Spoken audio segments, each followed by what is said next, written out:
Simisola in Korea. Simisola took a deep breath as the plane touched down at Incheon International Airport.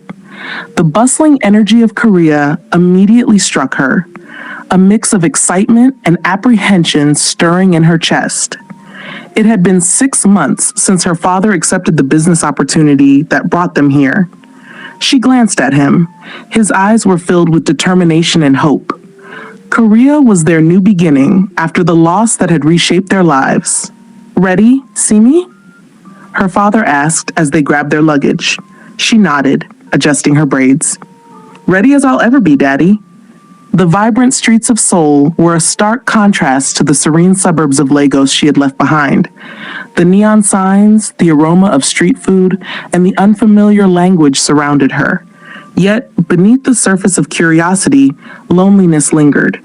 She was an outsider in this place. Simisola's memories of her mother were vivid and warm. Their small Airbnb in Lagos was a place filled with life, laughter, and the rich aroma of jollof rice.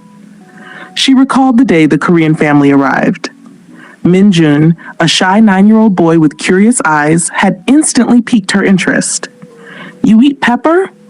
Simi teased as they sat at the dining table, watching Minjun's reaction to his first spoonful of spicy jollof rice. He coughed but nodded with determination, making her giggle. Though they didn't share a language, their laughter was universal. The two became inseparable for the month he stayed, creating a friendship that needed no words. They played games, exchanged drawings, and bonded over their shared love of food. When he left, she had felt a pang of sadness. "Bye-bye," he had said in his thick Korean accent, waving from the car window.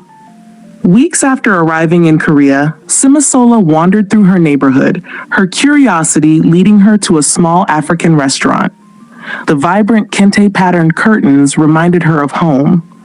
As she stepped inside, the aroma of plantains and jollof rice enveloped her, and for the first time in weeks, she felt at ease. "Good evening," she greeted the owner, who smiled warmly. "Welcome. Nigerian?" "Yes, ma," Simisola said, her accent slipping through. As she waited for her order, she noticed a young Korean man at the far end of the room.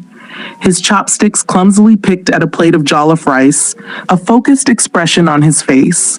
She thought it odd but amusing. When their eyes met briefly, he smiled politely before returning to his meal.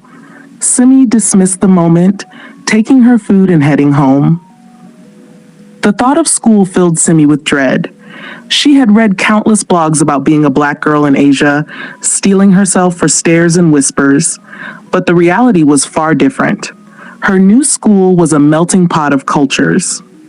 Students from all over the world filled the hallways, and no one seemed particularly fazed by her presence. During lunch, a group of girls invited her to sit with them. Their friendly chatter eased her nerves. One of them, Hana, leaned closer. "Your hair is so pretty," she said. "Thank you," Simi replied, touching her braids self-consciously. After school, Simi decided to explore the area. She stumbled upon a cozy library with a cafe tucked inside. The scent of coffee mingled with the musty aroma of books, drawing her in. She wandered through the shelves, her fingers brushing the spines, until a book slipped from her grip and hit the floor with a loud thud. "Careful," a voice said. Startled, she looked up. A boy with familiar eyes stood a few feet away, holding a book. His sharp features and relaxed demeanor caught her off guard. "Sorry," she muttered, picking up the book. He nodded and returned to his reading, but something about him lingered in her mind. The next morning, Simisola stood in front of her mirror, adjusting her school uniform. The navy blazer and plaid skirt were a far cry from the free-spirited styles she'd been used to back in Nigeria.